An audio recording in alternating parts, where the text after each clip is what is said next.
Parole juste avant Claire Nouvian, juste à Marc Lomadi sur ces modes d'action, notamment ce matin qu'on a vu du côté de Amundi. Il y a eu ce témoignage de cette jeune fille qui disait, moi avant, je cautionnais pas du tout ce mode d'action, d'attaquer entre guillemets, en tout cas physiquement ces endroits, mais en fait on nous écoute pas et on ne peut pas faire autrement. C'est ce qu'elle disait. Non, si on fait deux secondes d'histoire et de retour en arrière, il y a eu les gros mouvements écologistes, les marches pour le climat, etc. Et effectivement, le mouvement écologiste s'est aperçu que ça ne servait à pas grand-chose. Et donc, ils ont décidé de passer à d'autres modes d'action qui sont essentiellement basés sur la désobéissance civile non violente.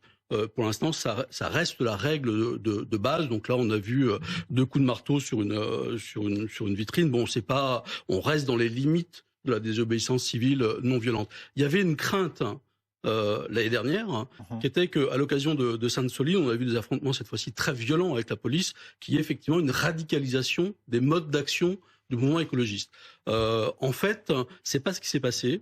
Et là, on retrouve des modes d'action assez classiques du mouvement écologiste. Ce qui est nouveau, je trouve, dans ce qu'on a vu là, c'est que, vous avez tous les composants du mouvement écologiste qui sont là. Vous avez à la fois Greenpeace, Attaque, il y avait une 60aine de mouvements écolos qui étaient présents. Donc il y a un front uni.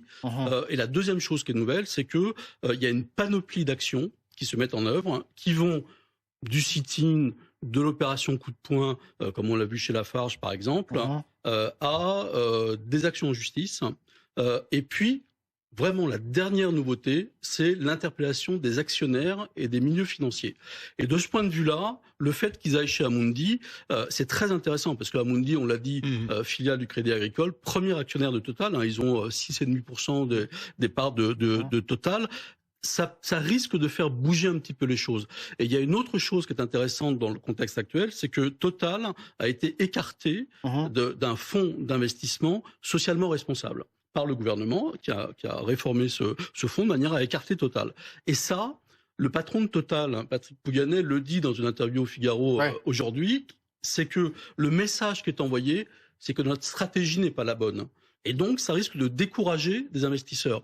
Et ça, je pense que l'ensemble de ces actions concernées, ça risque de faire en quelque sorte, j'allais dire, bouger le mammouth. C'est-à-dire que le risque pour Total, c'est que, comme on l'avait vu à la période par exemple de l'Erika, c'est qu'il y a un divorce entre l'opinion publique, au-delà du mouvement écologiste, entre l'opinion publique et Total, parce qu'on ne comprend plus le discours du patron de Total qui parle par exemple de dogme écologique. Donc c'est nouveau quelque part, mode d'action, en tout cas cette prise de conscience, elle est collective et ça infuse finalement. C'est pas comme on craignait sur la radicalisation des modes d'action, c'est plutôt sur le fait qu'on se déplace sur de nouveaux terrains, et notamment sur le terrain des milieux financiers des actionnaires. 400 millions de dollars investis en France dans les renouvelables en 2023 par Total. C'est du greenwashing pour vous? C'est du greenwashing, c'est ce qu'ils font. C'est un écran de fumée. Les investissements, c'est très bien. On voudrait simplement que ce soit 100% des investissements.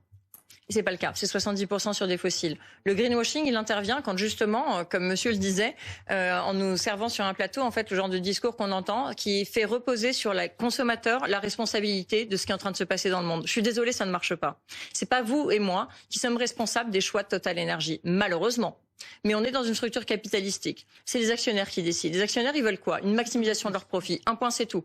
C'est pas on va pas leur parler d'éthique. On leur parle pas. Vous savez ce qu'il faudrait par rapport aux images. Mais les Français vont faire leur plein de voitures tous les jours. Si je peux simplement terminer, parce que j'ai écouté, mais là, on voit en boucle des images, donc quelques images avec des extincteurs qui sont en effet qui ciblent les militants. Ce qu'il faudrait en fait pour mettre en rapport d'équivalence. En effet, quelques coups de marteau sur une porte par rapport à ce qui est en train de se produire dans les choix qui sont faits par les actionnaires, c'est mettre en face de ça les 4 millions de morts qui sont déjà imputables au changement climatique. Les ouragans, vous savez qu'on a multiplié par 5 le nombre d'événements extrêmes en 50 ans. Donc en fait, ce qu'il faudrait, c'est simplement mettre en équivalence des choix financiers qui sont immensément cyniques, dont les conséquences sont meurtrières, pas seulement pour les humains, mais pour aussi les animaux. Je vous rappelle que les feux de forêt en Australie, à leur été, notre hiver 2019-2020, ont généré la mort de 140 millions de mammifères, ont impacté 3 milliards d'animaux. On parle d'une des plus grosses catastrophes écologiques au monde. Et on en a beaucoup parlé ici, bien sûr. Mais ce n'est rien. Et vous allez cet été couvrir, comme d'habitude, des méga-feux, des méga-incendies, des sécheresses, des canicules, etc. C'est ça qu'il faut mettre en équivalence. Vous parliez à l'instant des événements climatiques. On est en direct justement avec Elisa et William. Bonsoir, merci infiniment d'être avec nous. Vous portez plainte, vous avez déposé plainte contre Total. Votre maman est décédée dans la tempête Alex et vous déposez plainte contre Total justement pour leur responsabilité dans le changement climatique. Claire Nouvian, vous accompagnez justement également ce dépôt de plainte. On est plaignant aussi, en fait, en effet. D'ailleurs, c'est un peu inédit en France, cette forme de class action, comme on a pu voir ça, comme on a pu en tout cas le découvrir aux États-Unis. Hein. Alors, c'est pas une class action, puisqu'en effet, comme je vous ai, il y a déjà des millions de victimes du changement climatique, qui sont des survivants, des survivantes ou des victimes du changement climatique. On aurait pu avoir une plainte spectaculaire avec littéralement des centaines de plaignants à nos côtés. Et on a choisi des cas vraiment particuliers qui sont des destins qui ont été brisés, des vies qui ont été fauchées, des gens qui doivent vivre dans leur chair et dans leur structure familiale des drames.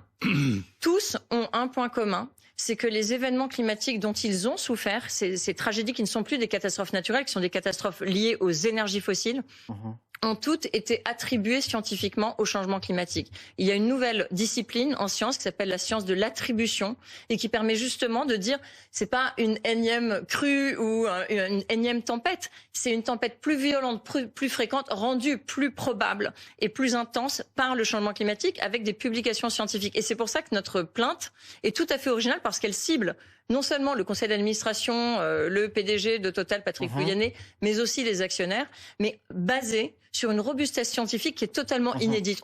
Alors d'ailleurs, on a déposé une plainte qui était tellement lourde qu'il nous a fallu une énorme valise, mais littéralement parce qu'on a des milliers de pages d'annexes scientifiques. C'est une robustesse inédite. C'est-à-dire que vous venez avec des documents et avec des oui, et c'est pour ça que c'est pas plutôt une action symbolique. Vous disiez symbolique, c'est pas symbolique. Je pense que ça va être très difficile pour la justice pénale de dire classement sans suite. En fait, il n'y a pas de sujet. Marc Lomadi dit très rapidement. Il y a un sujet nouveau concernant Total, comme beaucoup d'autres entreprises qui peuvent avoir un impact sur l'environnement, c'est que la justice environnementale est en train d'évoluer. Il y a une directive très récente de la Commission européenne qui renforce les sanctions pour les entreprises à partir du moment où elles ont fait des actions qui portent un impact très grave et de longue durée sur l'environnement. Et ça, c'est aussi en train d'évoluer. Ça veut dire que c'est un nouveau risque pour les entreprises qui sont dans ces secteurs. Il ne faut pas du tout prendre ça à la légère en disant il n'y a pas de lien. Oui, c'est pas anecdotique ou c'est pas fantaisiste. C'est effectivement une réflexion très lourde qui est en cours actuellement à l'échelle européenne sur le renforcement des sanctions contre les entreprises. Alors, en droit, l'écocide n'existe pas, mais c'est un peu ça l'idée. C'est en train d'avancer.